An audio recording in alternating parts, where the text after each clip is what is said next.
This is Geek Gab with your host, Dornall and me, Daddy Warpig. We are back. Geek Gab for Monday, July 22nd, 2024.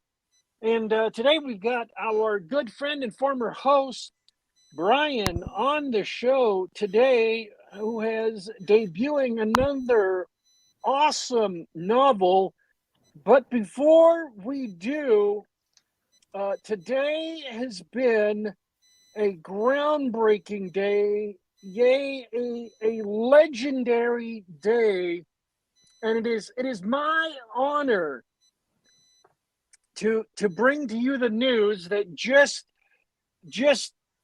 barely barely broke uh, uh, just a few hours ago, and the news is this: that Zack Snyder's Rebel Moon, the director's cut, is premiering August 2nd, and Netflix released a brand new trailer on both X and YouTube.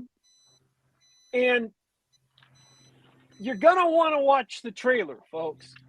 I'm not saying you're going to want to watch the movies, but you are going to want to watch the trailer. And I'm going to give you 5 reasons why you're going to want to watch the trailer. And you're going to follow these because they're really short and clear. Number 1 reason that you're going to want to watch the trailer to the Extreme to the Max Rebel Moon Director's Cut Extreme Edition, Zack Snyder. Number 1, the female robot has nipples. How else is a female robot to provide milk for her robot babies? Number 2, it isn't coal they were shoveling into the furnaces for fuel.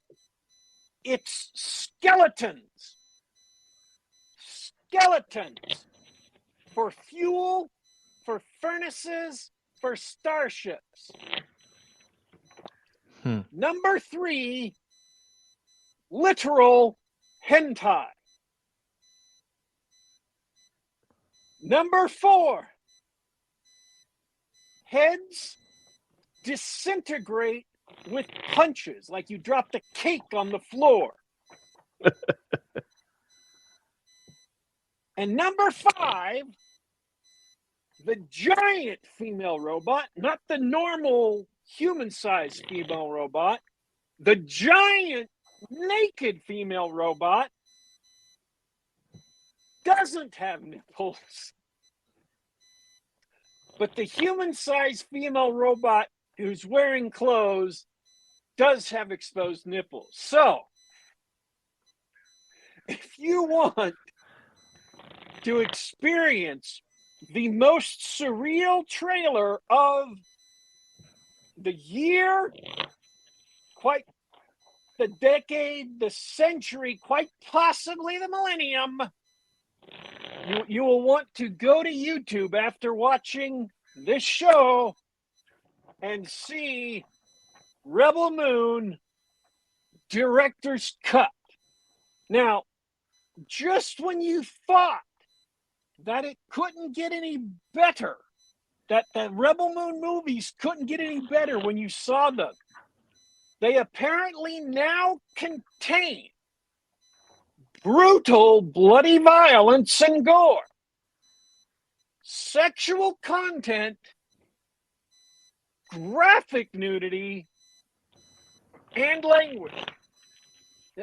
Not just nudity, graphic nudity. This is it. This is what director's cuts are for. I hope you're excited to see the trailer as I am to share it with you. I'm not saying you should be excited to see the movies, but you should be excited to see this trailer because it is a trip. I've watched it twice now, and I only found out about it like literally half an hour before the show. I was so excited about this trailer, I didn't go get water before I started the show. I'm sitting here utterly bereft of my H2O libations, and I had to tweet about it. I had to take like screenshots of it and tweet about it so that people would know I wasn't lying. How do you say something like the female robot has nipples without people thinking you're lying? So after this show is over, folks, definitely add that to your. It's 2 minutes. It's very short, but it will change your life. Very short, but very stupid. Thank you. However, that out of the way. That out of the way. We have a guest star for tonight. Can I introduce our guest and then let you take it while I run and get water? Is that okay? Can I do that? Please, by all means. All right. So, okay, go ahead. Tell them about Brian while I run away to get water. Of course. Welcome back to Brian Niemeier, award-winning, Dragon Award-winning science fiction and horror author, author of the Soul Cycle book series, author of the Combat Frame Exceed military science fiction with giant robots in space series, and a good friend and former host of the show. Wait a second. Did you get your water already? I'm just on the phone, remember? Because my computer's broken. So I can walk places now and take the show with me. That's great. But if you do find the need to make a restroom break throughout the show, Daddy Warpig, please mute the microphone. That's all I ask. I had a question, though. I'm just wondering, since Zack Snyder now has giant robots in his space movies, I'm just wondering if Brian also had giant nude mech robots. Is Zack Snyder ripping you off, Brian? Is that what happened here? Is there a lawsuit in the future? Thank goodness no. We had an opportunity, though. One of the Build-A-Mech backers created a giant fighting robot with a female form. Thankfully, fully clothed. And armored, as a matter of fact. Welcome back so much. Where do we start? You just released a new book. I think we talked about it a little bit when the campaign was on, and then it's been a few months, and you wrote it, and it's out, and I've already read it. So I can talk all about it, but I want to hear about you. How is it going? Oh, thank you, and I'm pleased you've already read it. It sounds like you tore through that thing. That's how I write. That's not what you're doing. I want you to turn those pages. So it sounds like I succeeded. But yeah, I'm busy. The toiling in the word mines never ends around here, and we have now reached 100% fulfillment for the Burn Book campaign that we did near the end of last year, and I'm now already laying the groundwork for the Kickstarter campaign for the sequel. So the cycle of life goes on. Okay. I'm gonna throw into the YouTube chat link to your to a trailer for Something Good, the Burn Book that you just talked about. And in the show notes, I've got the link to where you can get it on Amazon. I figured I should mention that up front, so that if people are already done listening to the show, they can go click on it and read that. Yeah, it's funny that as you say, you're already always in the word mines, working on the next project. Yet the story that you came out with is easily devoured in an afternoon. Yeah, it takes an amazing amount of work to make a story unputdownable. It's one of those counterintuitive artistic tropes, but it's true. I think for people like me who I'm not a writer at all, we get this impression that that sort of effortless imagining, that effortless hallucination you enjoy when reading a book is how writing works. You just sit down at a piece of blank paper or a open notepad, and the muse speaks to you, and you hallucinate, and you just write your hallucinations on page. That's not what it's like, is it? Oh no, it's making sausage, and we've talked about this before, I believe, because audience, our friend Dornall isn't being entirely honest with you. He's holding back from you, chat, because he does write. Because I do believe I could be off base here, but I do believe you have written code. Is that correct? Yes. Okay, Yeah, good. I write code. I write code on the daily. Okay, we'll tell you what. There's a direct correlation because have you ever seen the meme that's like code written by like a first year comp sci student, and then like code written by like foreign helot labor, right? Like some code mine or code mill, and then code written by like veteran engineer, and it just gets shorter every time, right? Yes. Yes. That is what I do.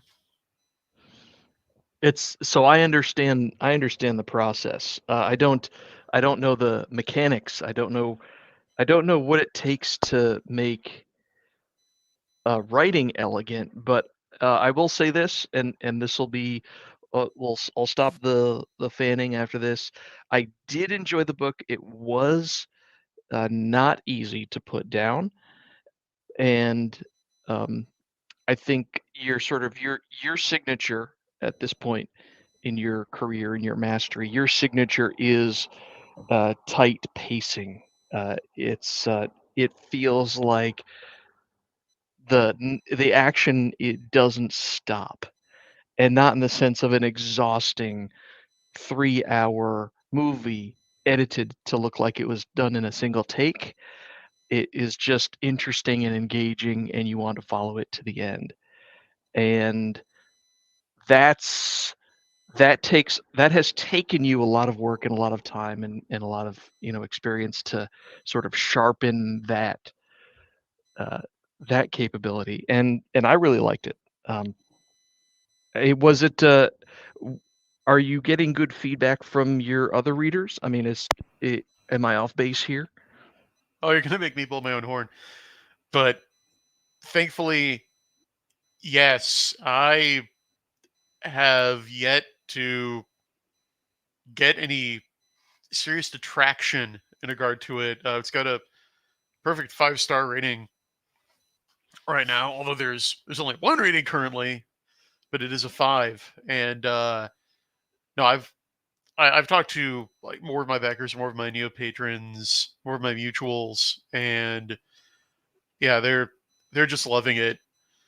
And on my most recent AMA, because every month I do a Patreon and Subscribe Star patrons only Ask Me Anything session on Discord. We just stream for an hour, and they can ask me absolutely anything they want, from like what kind of tree I would be, to how do you make a book unputdownable, to how do you run a successful Kickstarter, right?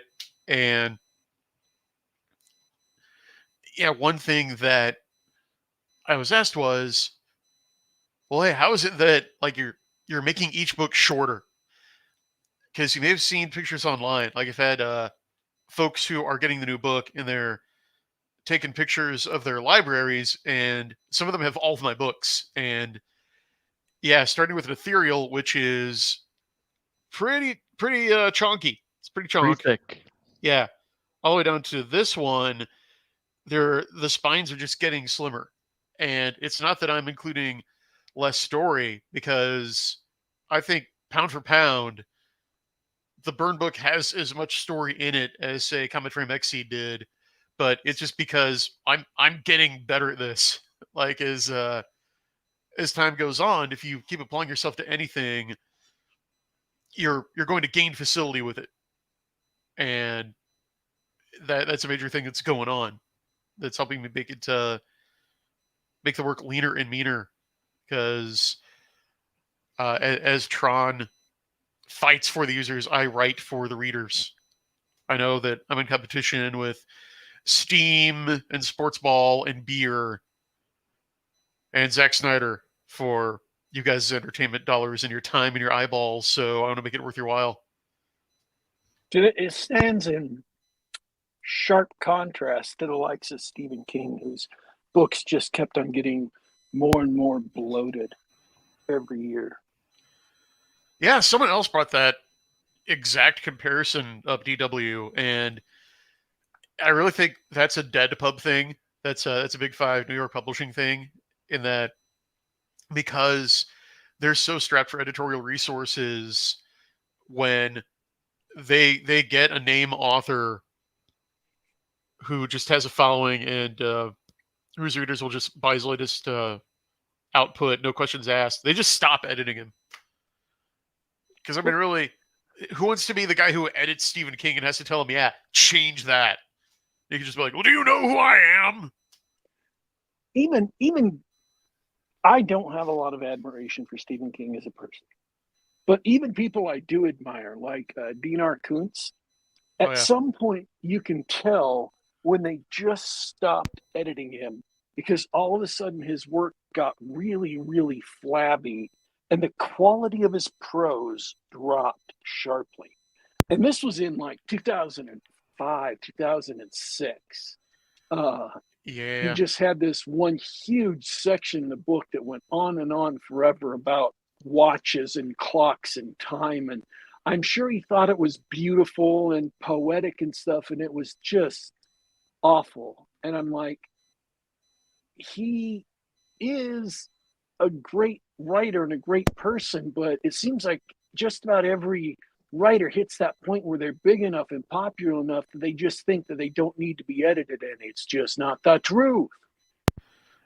Yeah, and I'm sure you're correct about the quality of what he wrote, like, in a subjective sense. I mean, however, art is work performed to a standard, and I maintained that in writing, part of that standard has got to be how well it performs its job, that being entertaining the reader. Yeah. So there's an essay that my good buddy and mutual pulp archivist pointed me to. I believe it was him, and it's like the Writer's Manifesto or something. But it was published in the Atlantic, and it like takes on some of the writers from Oprah's book club. And there's this one anecdote from it in which Oprah is talking to one of her book club authors and mentions a scene from his novel, and is like, yeah,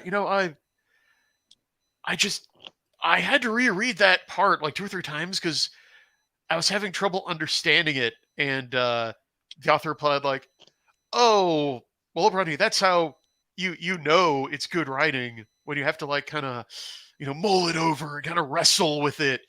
And the author of this essay is like, no, that's bad writing. It's not challenging. It's not deep. Like, you're wasting the reader's time. The reader should get it at a glance. Yeah. So yeah, that's just self-indulgent on King's part. He was writing for himself, not the reader. And that's because he has the luxury of doing that. We do not. I know I do not. So anytime I get the urge to shoehorn in some self-satisfying, navel-contemplating, just feels, I stop and punch myself and then take it out and do it right. I do it for you, Chad. You're welcome. Speaking of not having enough time, I'm gonna sort of address the unspoken idea here when we were talking about how your writing has changed over the years. Um, would you give Netherial a new treatment given an opportunity?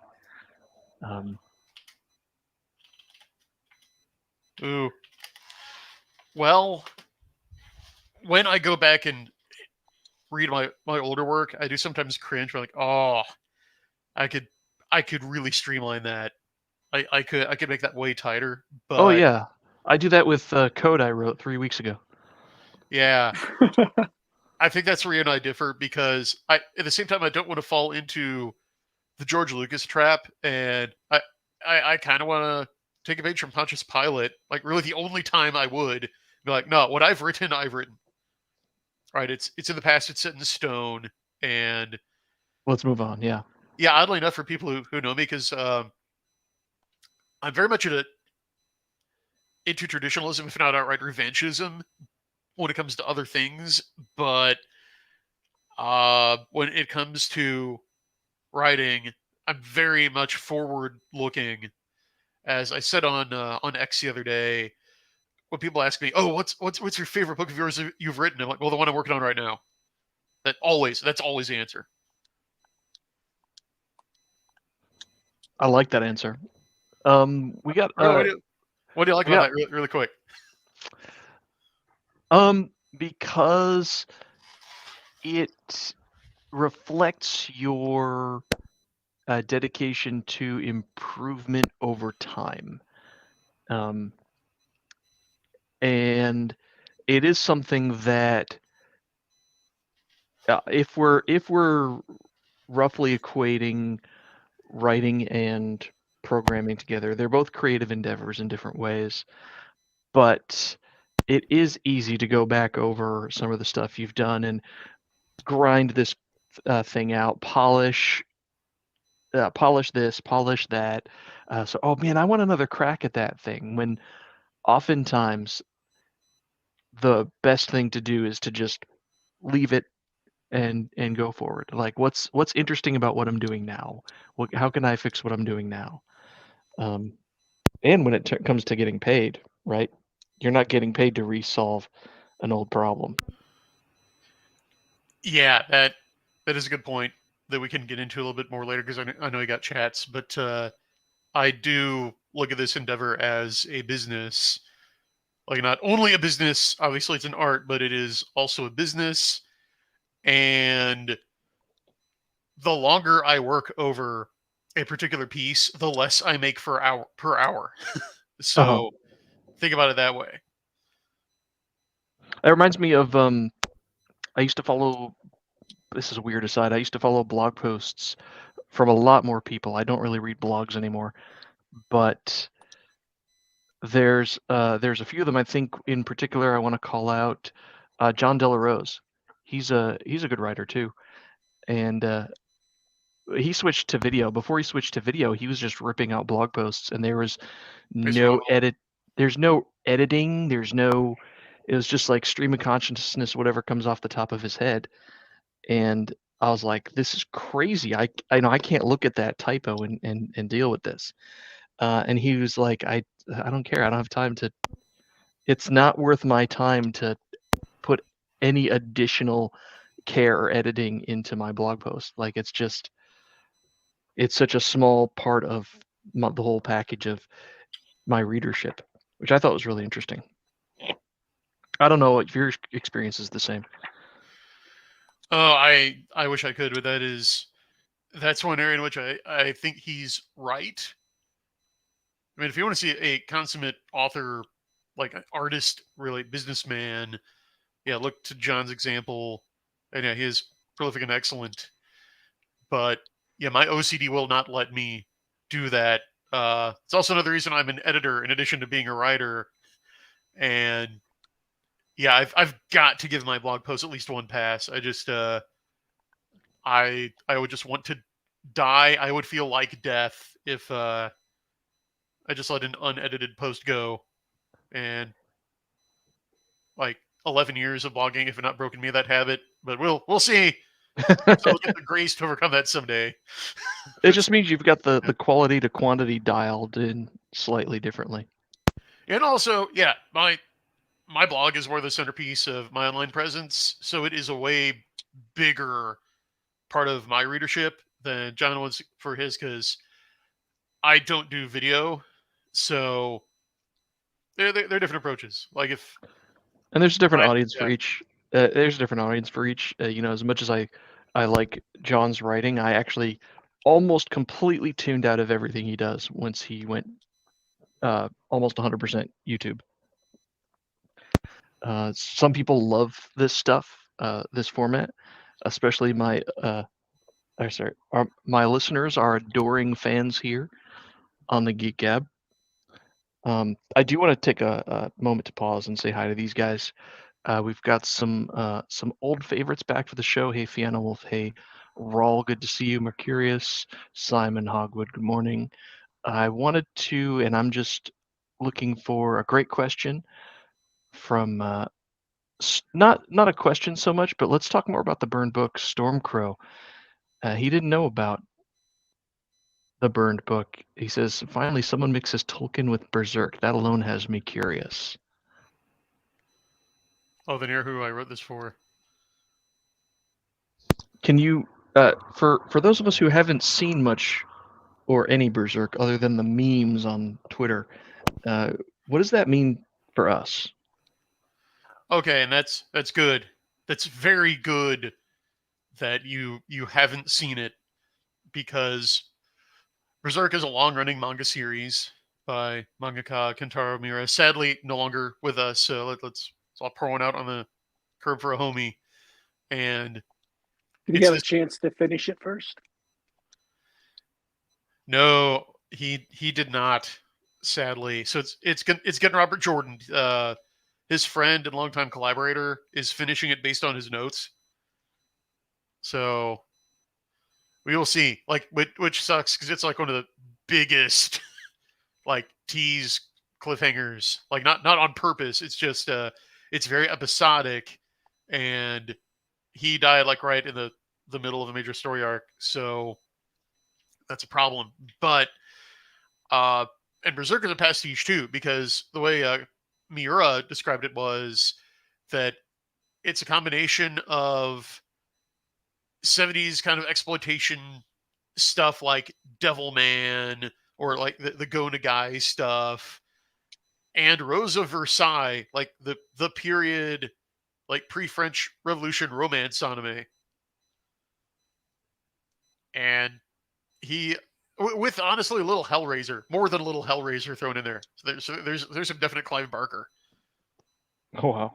Yeah, along with references to A.E. Van Vogt, of all people. So you got some classic Campbellian sci-fi in there in this medieval setting. But it's just really the gold standard for dark fantasy. It just concerns this dude who, through a fluke of causality, is kind of born outside of fate because he's born from a corpse. Like his mother's pregnant with him when like war comes to his village, and she is actually hanged from a tree before she gives birth, but he survives, and a wandering mercenary like finds this baby lying at the foot of this tree strung up with dead people like grisly Christmas ornaments, and takes him in, and he just becomes like a one, like more than one man army doesn't describe it. Like it's like a combine harvester run amok, just turning anything in its path into chunky soup. Okay. And he did the swinging a sword bigger than him trope before Cloud Strife was a glint in anyone's eye. And he gets mixed up with this mercenary company led by this charismatic leader who wants to take on the world and become a king, do the whole Conan route, and becomes this right-hand man. And you just get to see like their relationship form. And lurking in the background of it all, though, is a shadow from which hints emerge that all is not as it seems, and there's something hideous underlying the world. Like what we know of as reality is just like a thin layer of scum over an infinitely deep, dark well in which unspeakable horrors writhe. And every once in a while, like, I don't know, let's say everything 250 years ago, something pierces the surface thanks to a little egg that looks like a mismatched Mr. Potato Head. And I'm not making that up. Huh. And Guts, the main character, his pretty boy friend and would-be king, has a red mixed up in Mr. Potato Head. And yeah, and screaming and screaming. But anyway, so how does the Burn Book fit into that? Well, similar genre. It's decidedly dark fantasy. Like if you guys have read the Soul Cycle, that's like dark science fantasy or like space adventure. The Burn Book takes place in the Soul Cycle cosmos, but thousands of years earlier. So it you can think of it as a prequel series. I like to think of it as more like the Tales of the Jedi to the original Star Wars trilogy, right? And I don't shy away from the brutality of war.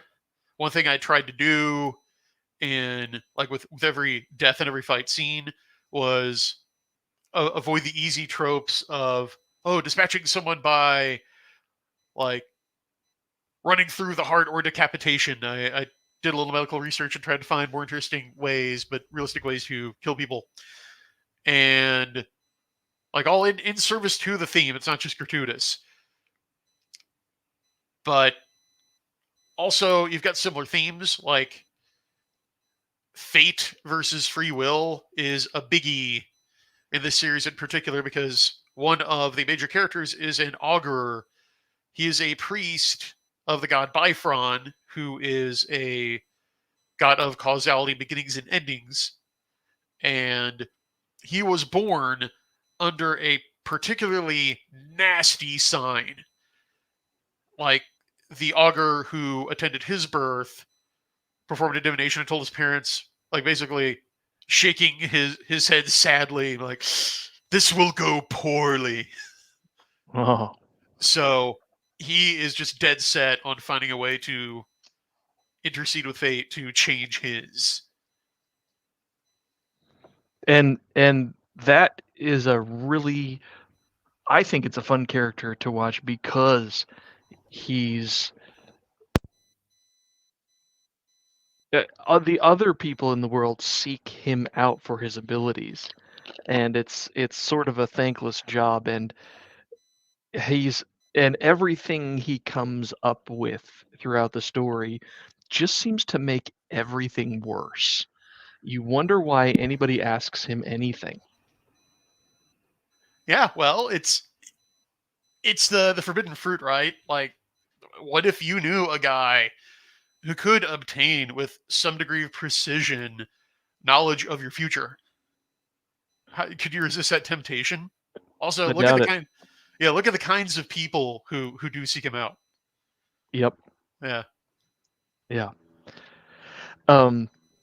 That was really interesting, and I definitely see where the dark fantasy comes from. I'm not a Conan expert, but that's another sort of dark fantasy adventure setting, and in this setting where it's the people are very much at the whims of the gods, right?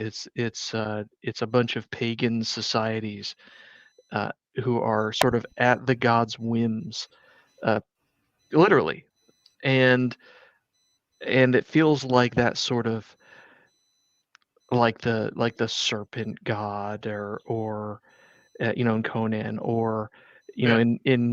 in the Burn Book you've got each of the gods is represented by a beast.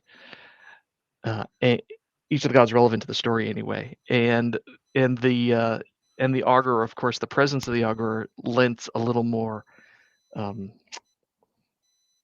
It makes their influence more tangible. Oh, that's a good word. Yeah. And it has that dark feeling. Like, this isn't. Yeah, God's not going to save these people, right? They're just sort of being whipped together by these forces that are at best indifferent to their needs. Yeah, except for like with one or two major exceptions. Because let's take a step back a bit for those who haven't read the Soul Cycle. So in the Soul Cycle cosmos, we are seeing a universe that is like grinding down. Like the clock is about to stop. It's old. It is actually running out of the life energy that it runs on, and that manifests in all levels of reality, from like Dark Sun style planets going like turning to desert, to bureaucracies just becoming self-referential and bloated and inefficient.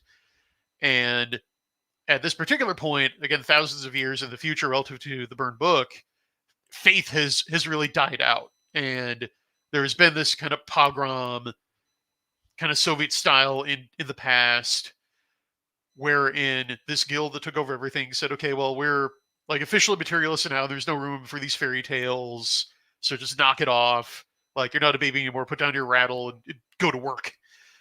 But you just hear allusions to these old gods, and like the that survive mainly in like colloquialisms and proverbs. Well, in the Bird Book, you get to see when those faiths were alive and the gods were directly influencing the world. And it's not necessarily better in all cases. I think you'd agree. Yes, absolutely. Like, if you had to pick living under the Steersman's Guild, or like living under Arakthon or Elathan. Yeah, that's you're no better off, really. Yeah. Now there are gods like Midras and Zadok who do attempt to kind of bring grace, like a sunbeam through dark clouds, but it's always contingent on the human beings involved in, or sometimes again involved in the circumstance, accepting it and working with it. And well, darned if they just dig in their heels and refuse to 9 times out of 10. Because they're like, no, I've got a better idea. Let's try it my way again. Which, as you pointed out, ends in tears. Always. This also leans on your theological background, because I notice the same sort of philosophy or analysis of pagan religions and pagan cultures from your earlier book, The Hymn of the Pearl, which has a similar sort of magical system, for lack of a better word, similar to the auguries and things, where you have to provide a sacrifice or whatever, and then the god in return does what you ask, you hope. And so is that accurate? How does your theological training inform what's going on in this world? Yeah, and it's cool you picked up on that, because one major impetus behind the Burned Book was, I don't know about you guys, but I am sick and tired of the same old shopworn handlings of religion in like every modern fantasy book, right? You know what I'm talking about? You've either got the Crystal Dragon Church, which is just Christianity with a different coat of paint. Berserk, by the way, guilty of that. They've got like the Hawk of Light, which has a symbol that is like a very cruciform bird shape, and of course it's hideously evil and corrupt and actually a tool of the dark forces, right?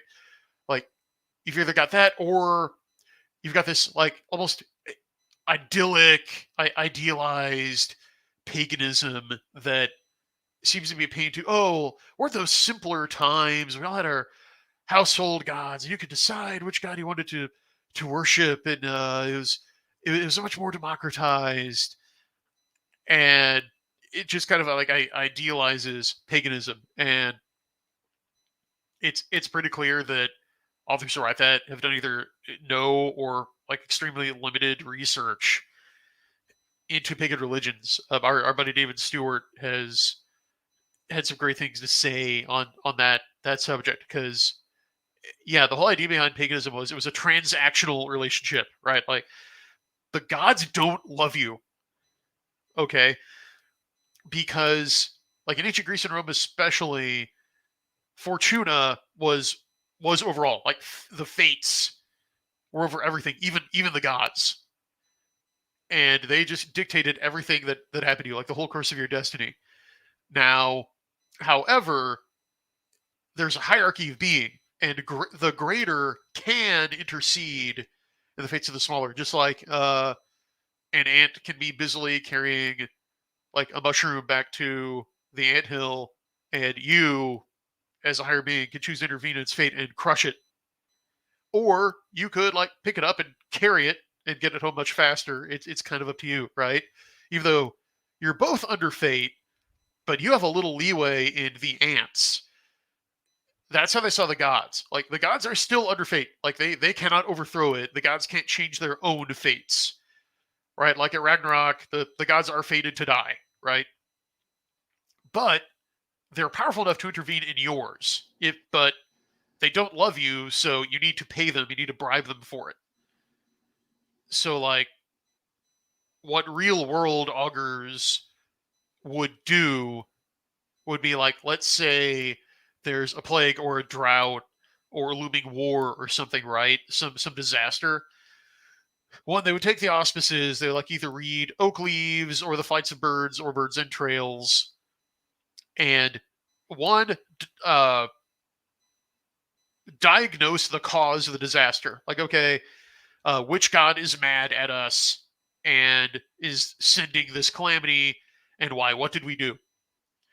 Okay, once I've got that, we then come up with a prescription.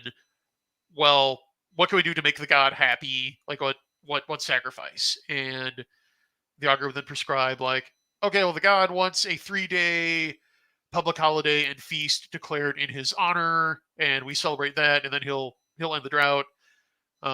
Or he wants like 8 virgins buried alive and sacrificed to him, and then he'll end the war. It could be anything, and like anything in between. So a serious business, and it can be pretty brutal business, and I don't flinch from portraying it like that, but I take it seriously. Right, without falling into the all the women get raped, everybody gets brutally murdered all the time sort of trope. It's the stakes are really serious without being.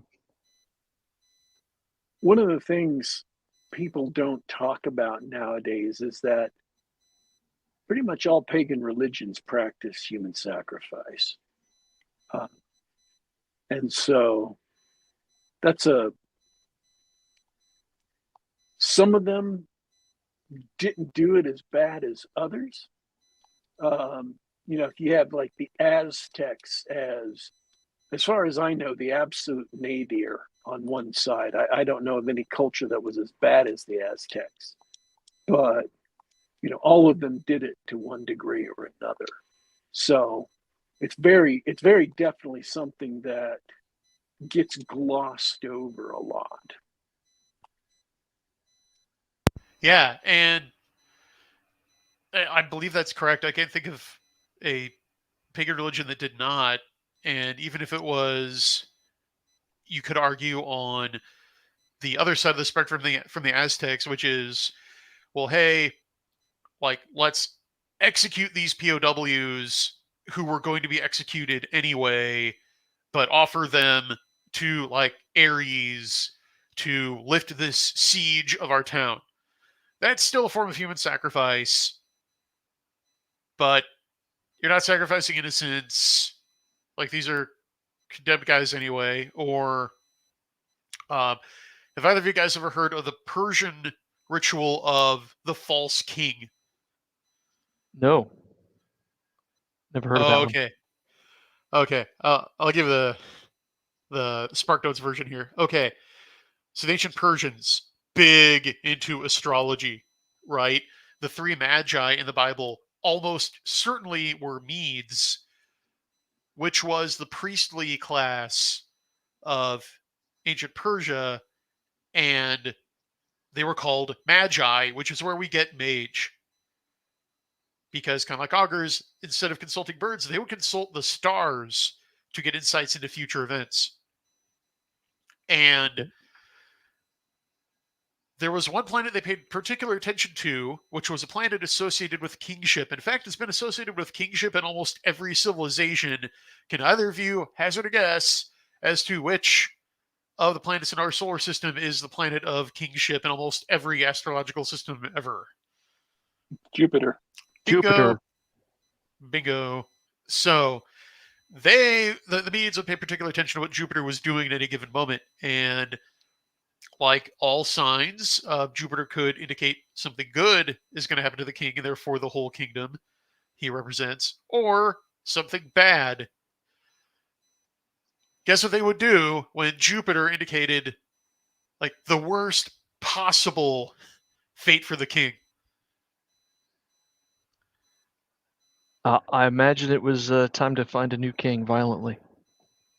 Yes, but not in the way you think. Because what they would do is they would enact the ritual of the false king. So what they do is they would go down to the dungeons and they would find a condemned criminal. And they would tell him, congratulations, not only are you released, you are now king. So the old king would abdicate and he would take off his royal robes, give them to this ex-con, and he would go live on a farm and dress as a farmer, and like he would go farm. And they would do this 30 days before the Magi predicted the calamity was to befall the king, which would basically that like he's gonna die, like he would be assassinated or poisoned or get the plague or something, right? And for those 30 days, that former criminal would be treated as a king. He'd be addressed as your majesty. He would preside at court and feasts, and he would live the high life. But then, guess what happened on the 30th day? Oh, I imagine it was messier than a simple beheading. Well, I don't know, but they would execute him. And the original king would come back because it was safe now. But they do it to psych out the gods or psych out fate. And yeah. So even a society that advanced practiced some pretty gory rituals like that. Brutal. So the dark bona fides are there for your for the dark fantasy. Let's see. We had another question from Stormcrow again. How did you go about making this dark fantasy book to your Berserk influence, and how much did you try to reject the George R. R. Martin Grimderp crap? You must be new around here. Welcome to the show. Oh, there it is. How did you go about making this dark fantasy book to your Berserk influence? Just trying to parse that sentence. I think he might be asking, you know, how much of it is your Berserk influence, or what is your Berserk influence versus, as opposed to simply trying to write the anti-Martin. Well, it was really neither. And I have seen the anime series, and I saw it like way back in like 1999, 2000, because it came out in 97, and like me and my buddies got a hold of it at our like impromptu anime club back in college, just like binged it over a weekend, and we're scarred for life. So it certainly left a mark on me. I didn't really set out to do that though, because as Dornell can tell you, I've actually had my books outlined for some time, and I'd actually had the initial notes for the Bird book written as early as 2005. So it's still pretty close to the event, but it was mainly intended to fill in the backstory of the Soul Cycle, which I had already done the initial notes on like 5 years before that even. Like these have been percolating for a long time. So yeah, I didn't set out to write a Berserk pastiche. It's just that managing your influences is a core skill you must master as an author. Not trying to throw shade, but one foible that I see rampant among new authors, especially in indie, is just mashing together, just doing kit bashes of like favorite fantasy or sci-fi novel series from the 90s, plus favorite couple of animes, and just not even file off the serial numbers all the way, just throw them together. That's suboptimal in my opinion. Like if the reader can initially pick up, oh, that's where that character's from. Oh, that's where that line, that's where got that line. Anything that takes the reader out of the story, or even worse, invites the reader to compare your story to a more popular one. And I'm going to be honest, if you're new, probably a better one, not really in your favor, if that makes sense. You want them thinking they have coins behind their ears. You want them suspending their disbelief at all times. So it was really only in hindsight after I'd outlined it that I realized, oh yeah, hey, like I definitely sense a Berserk vibe here. So that was really more of a marketing technique that came in later, like more in the marketing phase, which is part of book publishing, a very important one, but less so than in the planning phase. Does that make sense? Makes sense to me. Okay, just as long as it does to someone. So then the second part of that question, how much do you try to reject the George R. R. Martin grimdark crap utterly? Because, like D. W. was talking about, he is one of the main offenders of name authors that just don't edit anymore and desperately need it. Yeah. So, yeah, the difference between what I do and what Martin does is I'm not like a cynical, irony poisoned boomer who has like apparently given over his worldview to pleasure-seeking nihilism. And that's not to detract against him. I don't know him, but that's what comes through in his characters. Right? So, not throwing shade at the way the guy lives his life. I don't know. I never met him. But, yeah, I have read Game of Thrones. Like, up to, like, I've read what exists of it, right? And, yeah, they're just, I mean, it's an evil Church of Evil offender, right? Like I was talking about before. And there really is no point to there's no higher point to anything. It is nihilistic. Go ahead. I think that, and this is going to get a little bit philosophical and even a little bit religious. So I'm going to have to knock people back a bit if they're going to find that annoying or offensive. Oh, I'll help you. The world, what happens in your life isn't truly random. Okay? And so people who write nihilistic books are pretending that what happens in life is absolutely random. And we don't understand why things are happening to us, but there is, and we may never understand in this life why things are happening to us, but there is always a reason. And even if you don't understand a big, huge, comprehensible reason, if you go through something bad,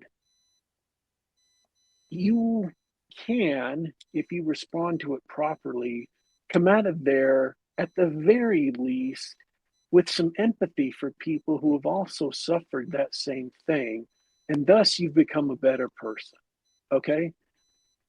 There is nothing in your life that is truly meaningless because it will always help you improve yourself in some way. So, I needed to start with that statement because otherwise, what I'm about to say will get taken in entirely the wrong vein, and I really don't want it to. The world in which we live in today is much, much better than it has ever been. But this world in which we live in is, in a lot of ways, a hellish, dark place. Bad things happen. Bad things happen as a result of disease. Bad things happen as a result of accidents. Bad things happen as a result of accidental acts on behalf of other people, of callousness, of malice. And it is, the more you read history, the more you understand the depths of horror that human beings are willing to visit on each other. The dividing line between children's literature, between adolescent literature, and I'm not going to use the term young adult because that's been perverted, and adult literature is the explicitness. I don't know that that's exactly the right word, but the amount to which you are willing to dwell on the dark things of life. But life is very, very dark, or can be very, very dark. And I don't mean that in a depressing way, because life can also be filled with joy and charity and compassion. I also happen to believe that when life is full of suffering, the fact that there are people who reach out to each other who themselves are suffering and help lift one another's burdens is the source of what J.R.R. Tolkien called a eucatastrophe, right? The source of that sudden light breaking through the dark clouds that gives the world of the story, that gives the struggle of the characters its meaning, that makes the story worth writing, that makes the story worth reading, that makes the journey of the characters worth taking. So, the difference between grim dark and between a hopeful ending is not that bad things don't happen in the course of the book. Slavery and torture and murder and betrayal and vengeance and all of these things can happen in a book. The difference between heroism and grimdark is that grimdark says all of the struggles are meaningless, and heroism says this is not an accident, and there are good and noble people out there who can fight the evil and who can bear one another's burdens. So the level of darkness in a work doesn't matter except to the spectrum of adult to child, literature. You do not want to have children reading books about torture. That's just not appropriate for a child. But in a book that's appropriate for adult, then yeah, that can be, appropriate. The darkness is there to show the character of the people in the story. and to show what a hero is, because they are willing and able to fight against it and to overcome it. And they're willing and able to take up the burdens that belong to someone else and to say, you know what, this isn't my fight, but I'm going to go out there and I'm going to risk my life. I'm going to risk my social station. I'm going to risk my wealth anyway, because I choose to, and help this small, helpless person in their struggle against the darkness. And so I just think that we get it kind of twisted sometimes when we talk about grimdark, because we sometimes say, oh, no, it's the darkness itself, it's the bad acts existing in a work which themselves are repellent. And I don't think that's true. Okay. So, Brilliantly said. And I want to expand on something you said right at the beginning of that excellent exposition, which was the idea of randomness. So if you ask William M. Briggs, good buddy of mine and statistician to the stars, what randomness is, or if you make the mistake of, like, in his hearing, insinuating that randomness can cause anything or chance causes anything, he'll correct you and say, no, randomness can't cause anything because it's not a thing. All random means is it's a mathematical shorthand for a cause that is so complex we can't fully describe it. Because, like you said, nothing is causeless. That's a contradiction.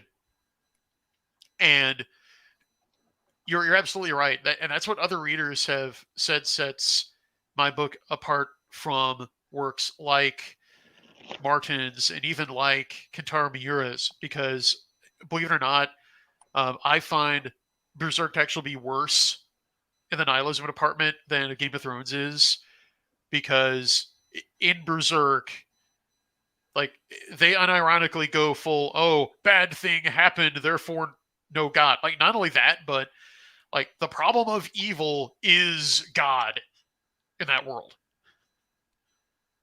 Like, he goes to the lengths of actually enshrining, like, that sort of random torture and torment of innocent people, of bad things happening to good people, is the highest reality in Berserk's universe. And the reason is, well, you might ask, well, wait, why is that? And Miura goes, he turns the screw the extra time and inflicts maximum cruelty by saying, well, because the collective Gestalt unconsciousness of humanity demands it, right? So he posits that suffering is random and it is meaningless and it is purposeless. It's just stuff happens.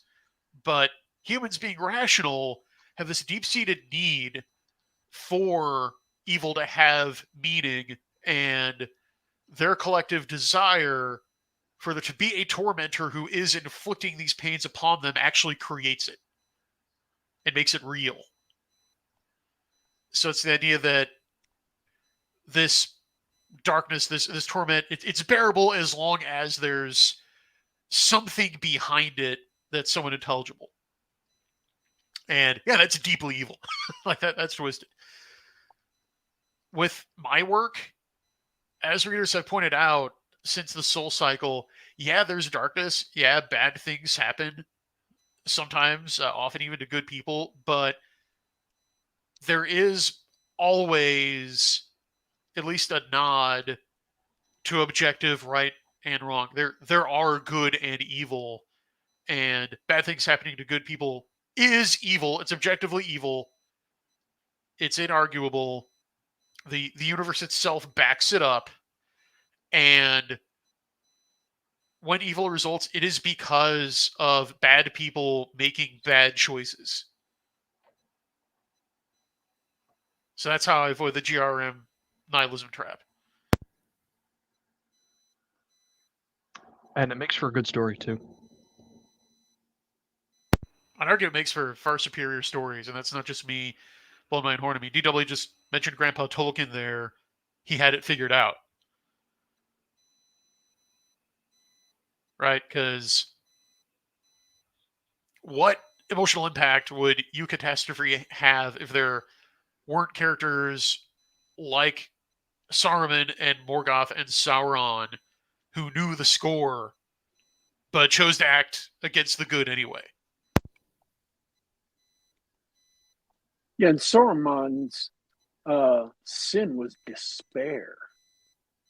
Right. He gave up. He allowed himself to be bamboozled. He allowed Sauron to lie to him and said, "Oh no, it can't be done." And because it can't be done, we can't resist it. Then he just chose to go all in on helping it, and that is uh,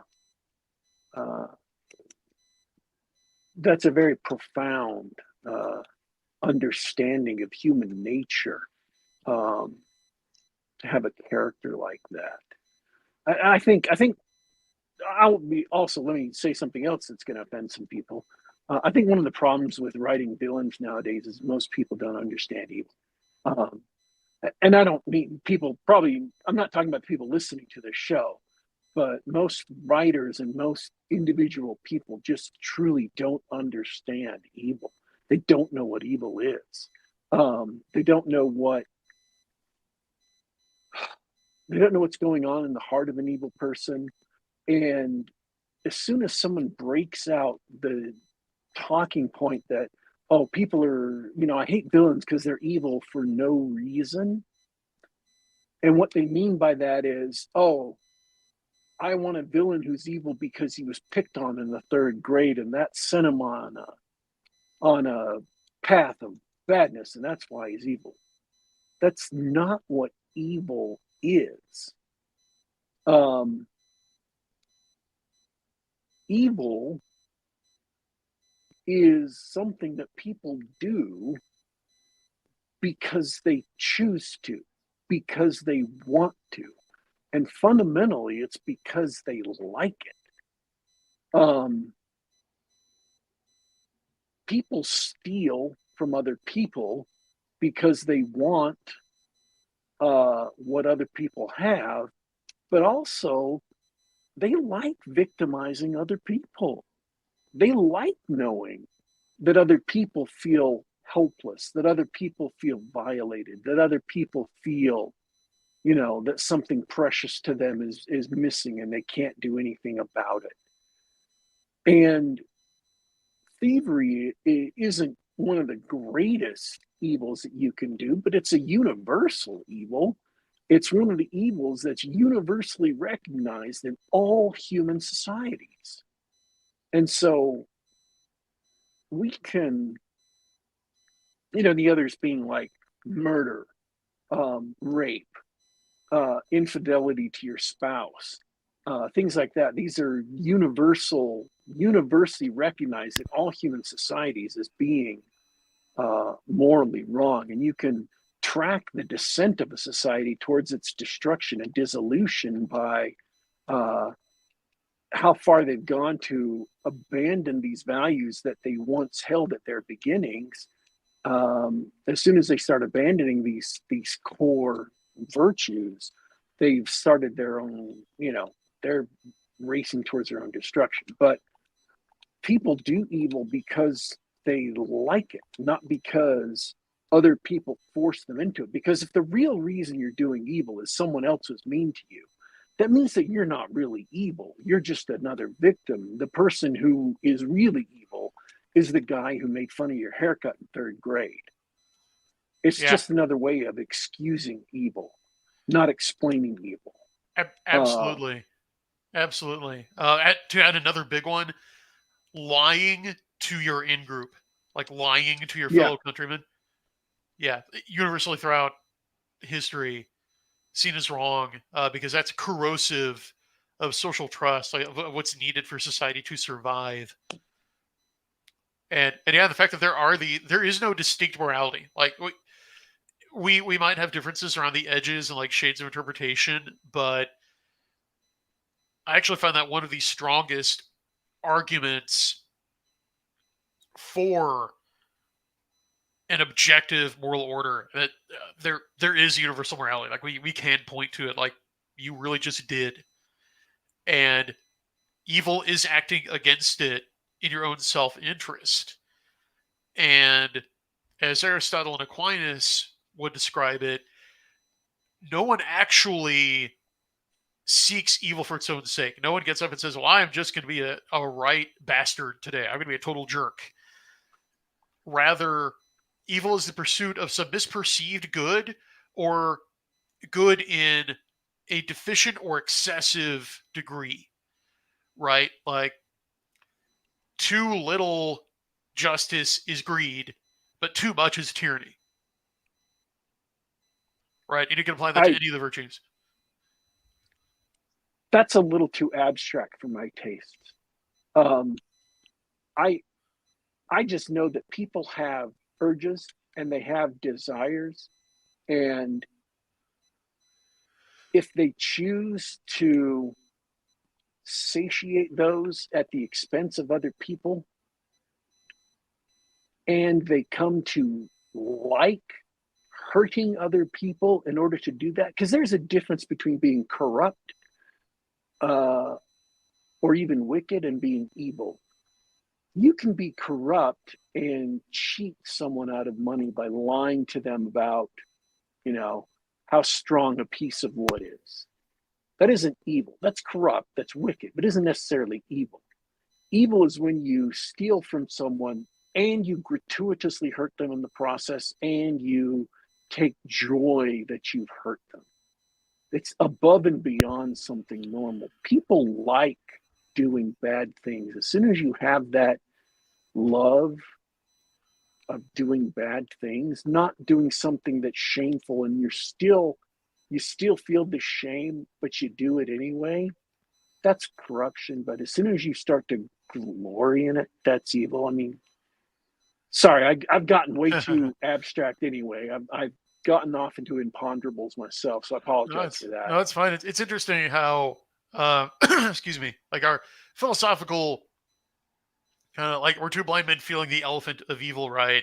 Yeah. And it's interesting how, they don't always perfectly align our two takes, because like from my point of view, even like the least internal only like sin of thought, like I'm going to covet something minor of yours knowingly, like you have a really neat mechanical pencil, it's shiny, and gosh, I really begrudge you that, and I would steal it if I could, and I keep that to myself. That is a towering evil worthy of God preemptively destroying the universe beforehand rather than letting me do it. Like, that is evil. Now, there are degrees of it.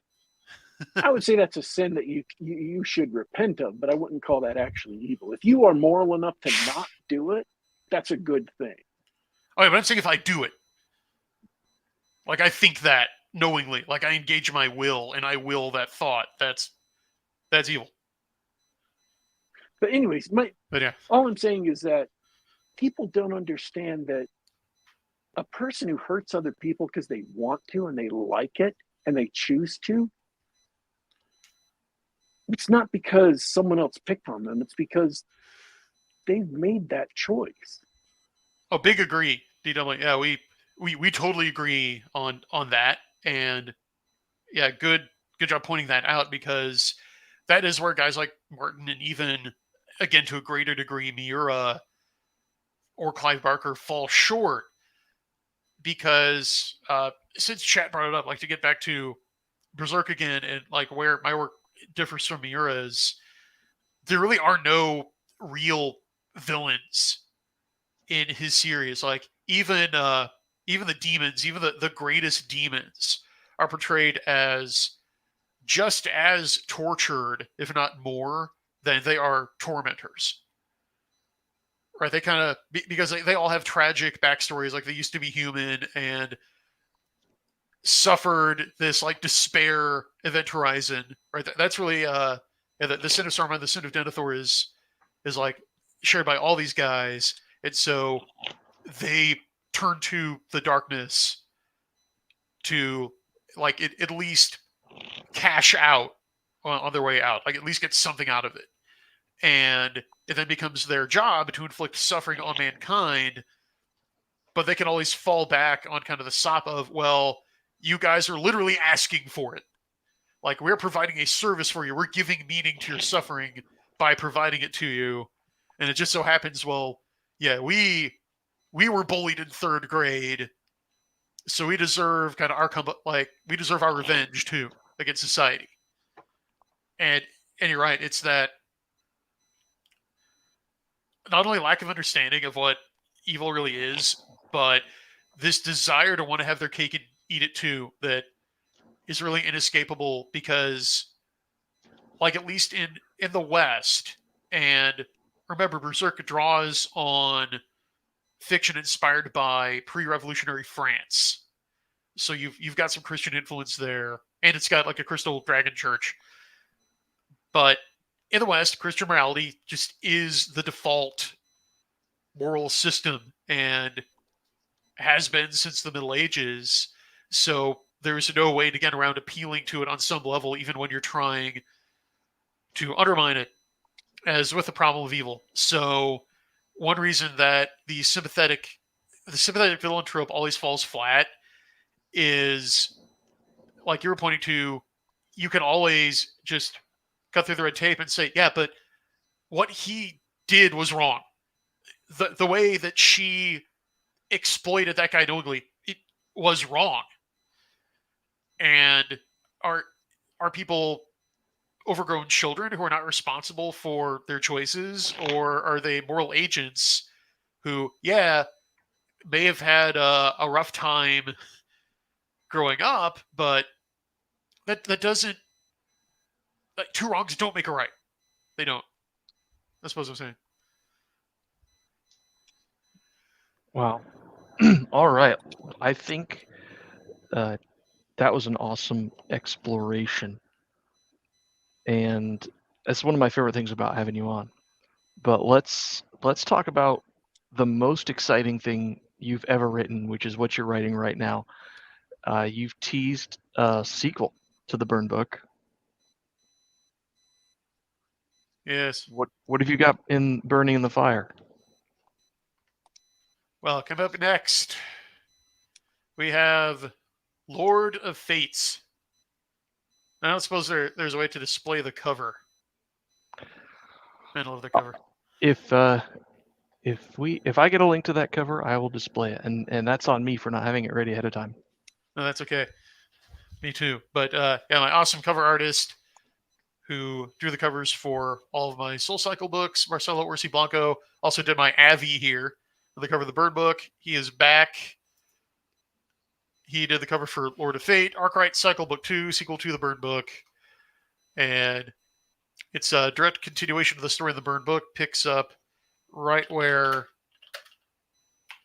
it leaves off, and the stakes are even higher. I don't want to spoil too much about it right now, because we are going to be having our big Kickstarter campaign for that kicking off soon, at which time more will be revealed. But it came from the same outline process as the Burn book, so no worries about any sequelitis with this one. I've got it all planned out. My cherished Neo patrons helped me iron out some of the wrinkles in the notes and outline phase. So, yeah, this one's going to be good, folks. And you mentioned your Neo patrons. We haven't really talked about that this time. So how's that process going? You last year you started up Patreon and Subscribestar, and you've got a whole Discord server and everything. How's that working out? oh, well, that is going like gangbusters right now. Thank you for asking. It's a ton of fun. There you go. Just put the link to Marcelo's post about it on X with the new cover image for you. But yeah, so there's the like initial draft of it without the title text and stuff. And I also put a link to the full finished cover that Marcelo posted. But anyway, Perfect. Thanks. no, thank you. Oh, nice, using the middle theme there, not the light or the blackout, but the blue. That accents it well.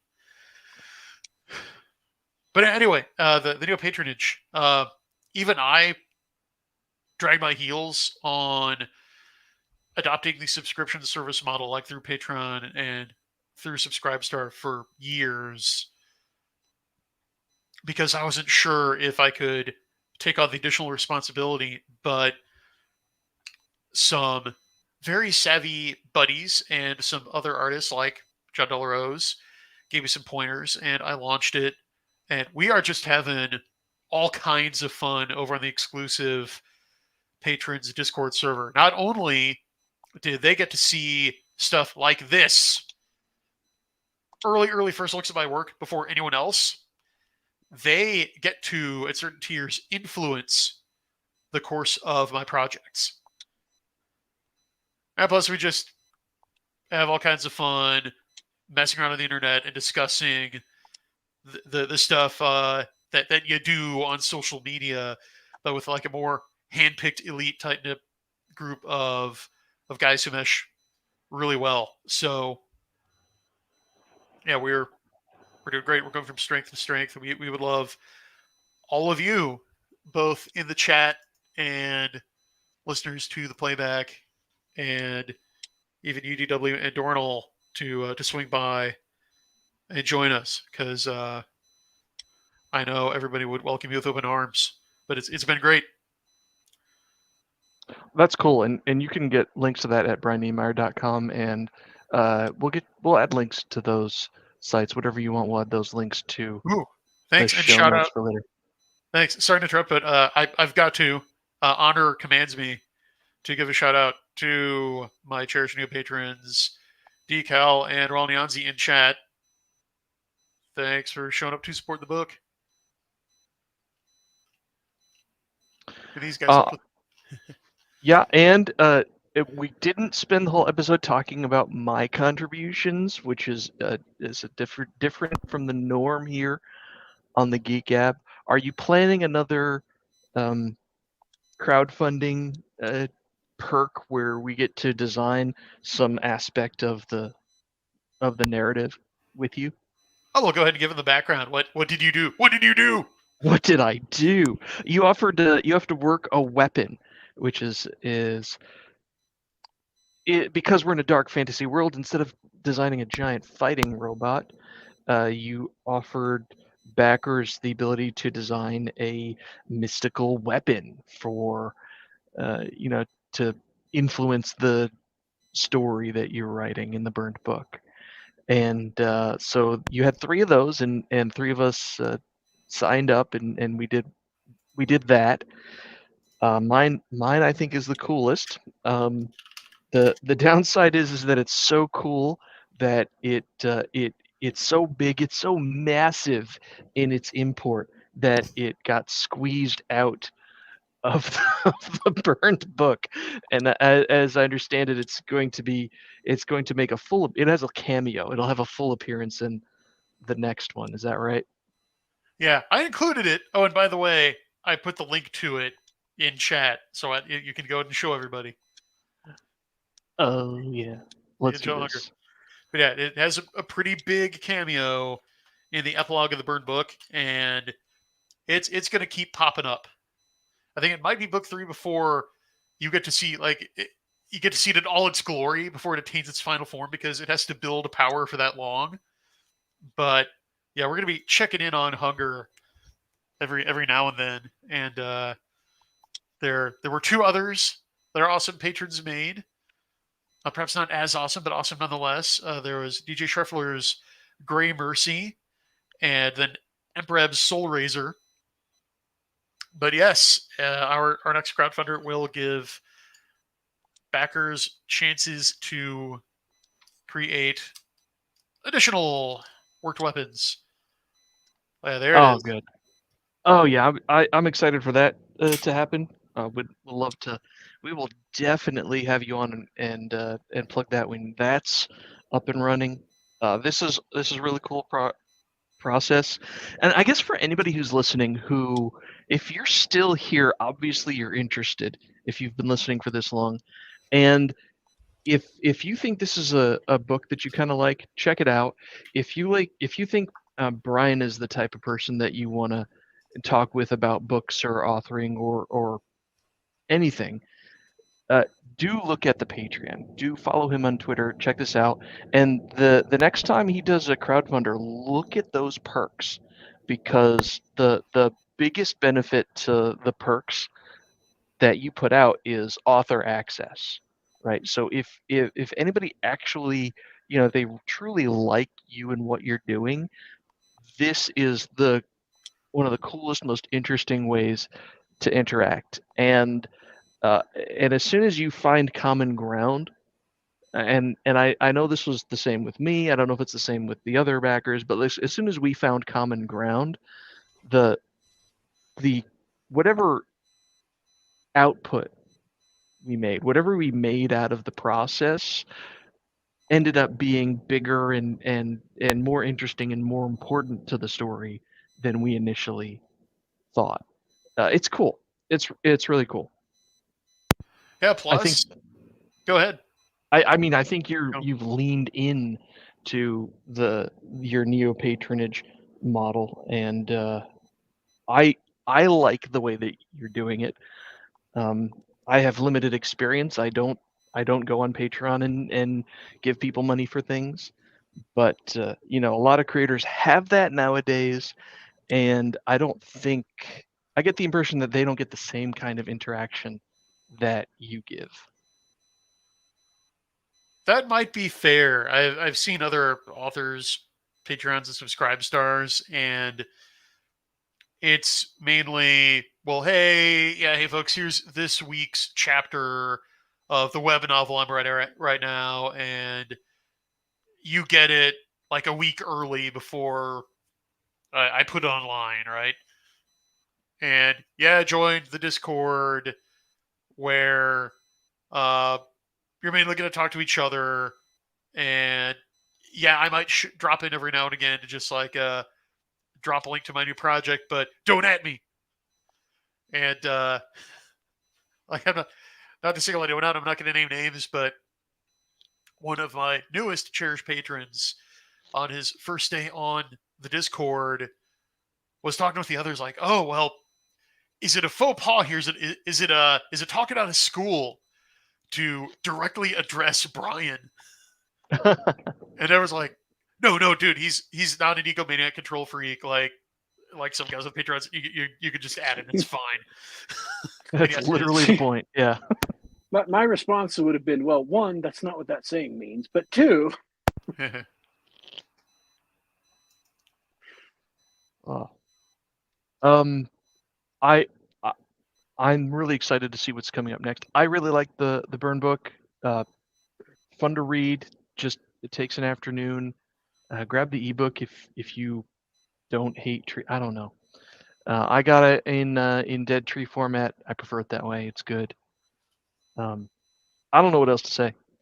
It's been so good to have you on. Warpig, anything else you want to tease out of Brian before we call it a night? no, I guess where I got off wrong in the discussion with Brian is not so much the definition of sin itself. What I meant to say was that people defining evil, what they miss is that evil is corrupting, and that what evil does, what sin does, is it makes you want to do it more. And sooner or later, it becomes so overwhelming that you become an addict and you lose the ability to say no. And that's a very, very deep understanding of evil that I think is missing. I didn't mean to get off into a debate about the nature of sin or a debate about how to define sin in a technical sense. What I meant to say was that evil is something people do because they like the fruits of it, or sin. If you want to substitute sin for evil, that's fine. That's just another good word. Those are things you like to do.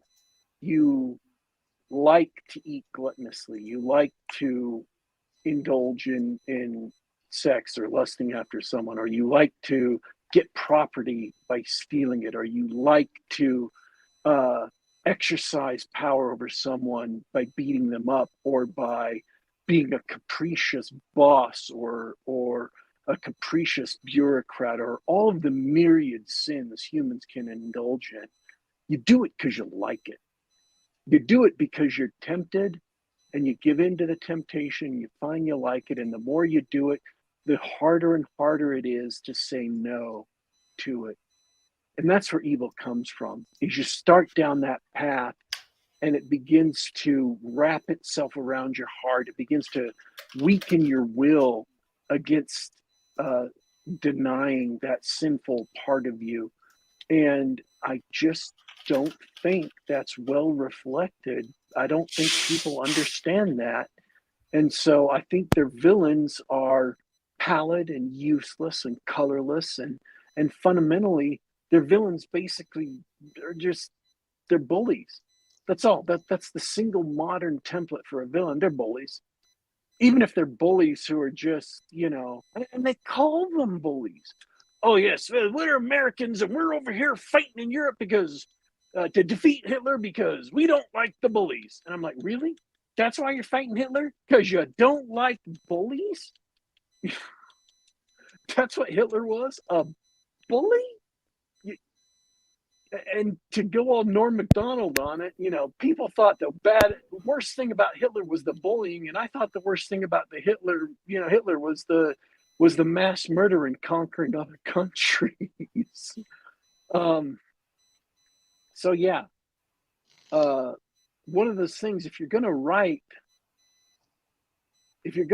fiction on an adult level, if you're gonna write fiction that's not like romance, which are perfectly good books, love and marriage and relationships leading up to marriage and heartbreak, those are perfectly valid books. There's nothing wrong with those. Or if you're going to write children's books, those are perfectly valid books. If you're going to write books about an adolescent who's frustrated and facing down authority who doesn't understand them, those are all great books.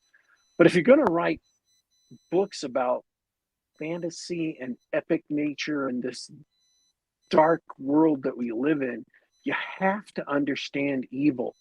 And there's so many books out there right now that are like, oh, hey, I'm writing a fantasy book and it's about a Starbucks in a fantasy world, and the baristas are one fairy and one orc. And I'm like, what? Seriously? That's a real book, by the way. I'm not making that up. That's not a hypothetical. It's a real book. If that's all you can write, you don't understand evil. You don't understand why orcs exist. You don't understand why Sauron is a thing, or why Morgoth was a thing, or you don't understand the fact that Denethor and Saruman are the same sin, reflecting in one a person who had no power, and two a person who had a lot of power. Right?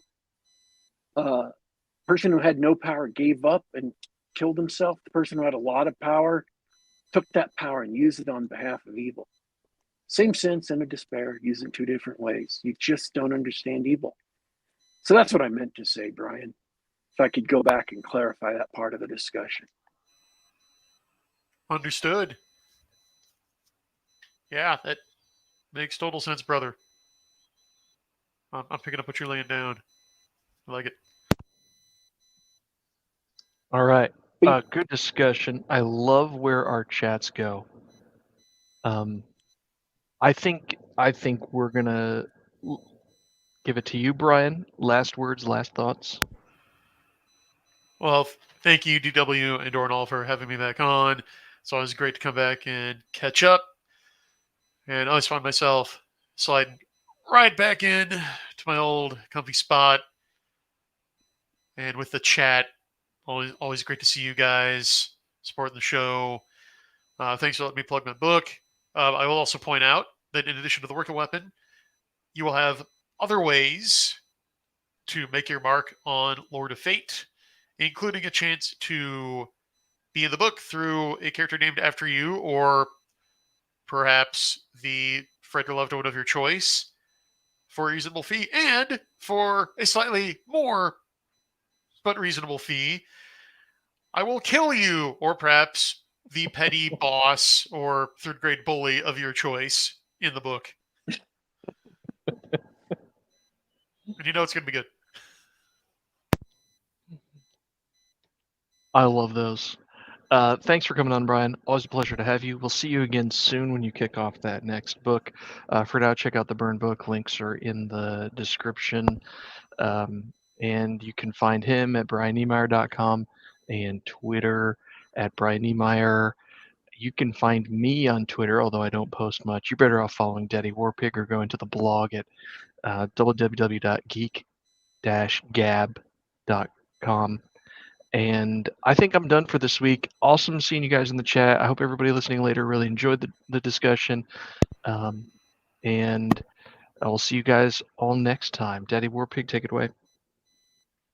All right, folks, I want to thank everyone who turned in and listened live, participated in our chat. It was really jumping today. I want to thank everyone who will turn in and listen later. This has been Geek Gab for Monday, July 22nd, 2022. You can catch us just about every Monday, just about the same time, which is 10 p.m. Eastern, 7 p.m. Pacific, on youtube.com/geekgab. Once again, that's youtube.com/geekgab. Or you can catch us on the Google Play Store, the iTunes Store, SoundCloud.com.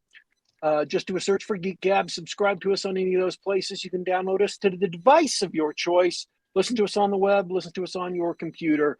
We make those all for your convenience because we love you exactly that much and not a bit more. Folks, we want to tell you, unfortunately, we are signing out for today. But don't you worry. Don't you fret. We will be back.